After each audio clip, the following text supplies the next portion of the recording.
Assalamualaikum warahmatullahi wabarakatuh. Saya Karisma Nogi Oktaviana dari kelas 2023C dengan NIM 2305112000. Pada video kali ini, saya akan membawakan materi tentang teori strukturalisme genetik dan penerapannya pada novel Bulan Lebam di Tepian Toba. Strukturalisme genetik merupakan salah satu metode penelitian sastra yang populer digunakan dalam menganalisis karya sastra baik novel, cerpen, maupun puisi. Teori ini merupakan salah satu cabang sosiologi sastra yang memadukan antara struktur teks, konteks sosial, dan pandangan dunia pengarang. Teori ini menekankan hubungan antara karya sastra dengan lingkungan sosialnya. Dalam masyarakat, sesungguhnya manusia berhadapan dengan norma dan nilai. Dalam karya sastra juga dicerminkan norma dan nilai yang secara sadar difokuskan dan diusahakan untuk dilaksanakan dalam masyarakat. Strukturalisme genetik dapat diidentifikasikan sebagai metode murni dan merupakan metode penentangan terhadap metode murni yang hanya menekankan penelitian sastra pada nilai-nilai intrinstiknya saja.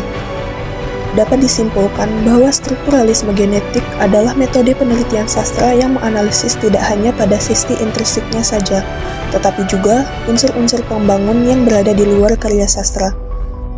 Unsur di luar karya sastra yang digali adalah aspek pengarangnya dan situasi sosial yang melatar belakangi karya sastra tersebut dilahirkan. Memasuki materi berikutnya, yaitu penerapan teori strukturalisme genetik pada novel Bulan Lebam di Tepian Toba. Novel ini ditulis oleh pria Batak yang bernama Sihar Rames Simartupang, atau yang biasa disingkat menjadi Sihar. Sihar adalah seorang penulis yang berkecimpung di dunia sastra, budaya, dan jurnalisme. Sihar aktif dalam diskusi-diskusi terkait kebudayaan dan kesastraan. Pria yang juga berprofesi sebagai wartawan budaya pada harian Sinar Harapan ini telah menghasilkan sejumlah karya sastra, baik berupa antologi puisi, cerpen, maupun novel. Novel yang diterbitkan pada tahun 2009 ini berlatarkan Pulau Samosir. Latar sosialnya sendiri adalah konteks kehidupan sosial masyarakat Batak di era pasca 1998. Tentu saja tahun ini dapat dikatakan sebagai era reformasi. Kata reformasi cukup tepat digunakan selain karena latar sosial yang muncul pada era reformasi. Kata ini juga menjadi gambaran proses perubahan yang juga terjadi dalam masyarakat Batak Toba.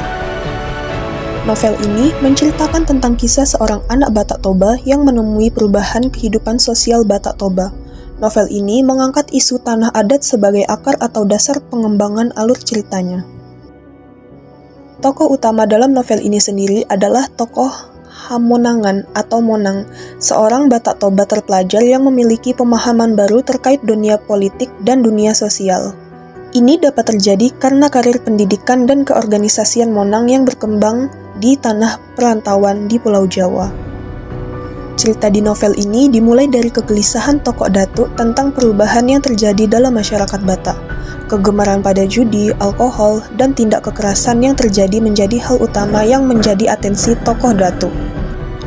Konflik novel ini sendiri dimulai dengan kehadiran tokoh Haganadon atau Ganda yang menggadaikan tanah keluarga dalam perjudian. Alhasil, kekalahan ini mengakibatkan konflik yang ada dalam hutan masyarakat Batak. Narasi dalam novel ini sendiri berakhir dengan pelarian tokoh Monang keluar dari tanah Toba. Pelarian ini ditemani oleh tokoh Tesya atau istri Ganda dan anaknya. Tokoh Monang telah melakukan adat turun ranjang sehingga membawa istri abangnya dan keponakannya dalam pelarian. Turun ranjang sendiri adalah suatu kondisi ketika seorang perempuan Batak ditinggal mati oleh suaminya dan adik suaminya atau adik iparnya dijadikan suami. Baiklah, sampai sini saja video penjelasan saya pada kali ini. Mohon maaf bila ada kekurangan dan salah kata. Saya akhiri. Assalamualaikum warahmatullahi wabarakatuh.